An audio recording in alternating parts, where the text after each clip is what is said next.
कृष्णा व कोयना नदीचा प्रीतिसंगम असलेल्या कराडच्या पवित्र प्रीतिसंगमावर शिक्षण मंडळ कराडच्या SMS इंग्लिश मीडियम स्कूलच्या वतीने चिमुकल्यांनी आज मकर संक्रांतीच्या पूर्वसंध्येला पतंग तयार करण्याचा व तो उडविण्याचा मनसोक्त आनंद लुटला. शिक्षण मंडळ कराड या संस्थेच्या वतीने कराड शहरातील या हजारो विद्यार्थ्यांना सहभागी करून भारतीय संस्कृतीचे जतन करण्यासाठी अनोख्या पतंग महोत्सवाचे आयोजन केले होते. या पतंग महोत्सवाला मोठा प्रतिसाद देखील मिळाला. नमस्कार. आज भोगी दिवशी आम्ही संक्रांत साजरी करतोय. या उपक्रमामागची भूमिका अशी आहे की सगळे पालक त्यांनी थोडासा वेळ त्यांच्या मुलांना द्यावा आणि आपल्या संस्कृतीची जाणीव करून द्यावी.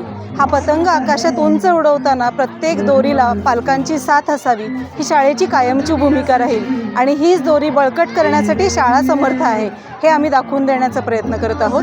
हा उपक्रम इथनं पुढे कायम चालू राहावा. सर्व कराडकरांनी यांना उत्तम प्रतिसाद द्यावा ही आमची अपेक्षा आहे. धन्यवाद. भोगीच्या दिवशी शिक्षण मंडळाच्या SMS इंग्लिश मीडियम स्कूल या शाळेने एक सांस्कृतिक उपक्रम राबवलेला आहे. आज Aerocon families united under the sky हा उपक्रम आम्ही तर राबवत आहे. आज इतकं सुंदर वातावरणात ऊन पडलेलं आहे, पतंग आपल्याला आकाशात दिसत आहेत. सर्व परिवारासह पालक यांनी मिळून इथे पतंग उडवण्याचा एक आनंद लुटलेला आहे.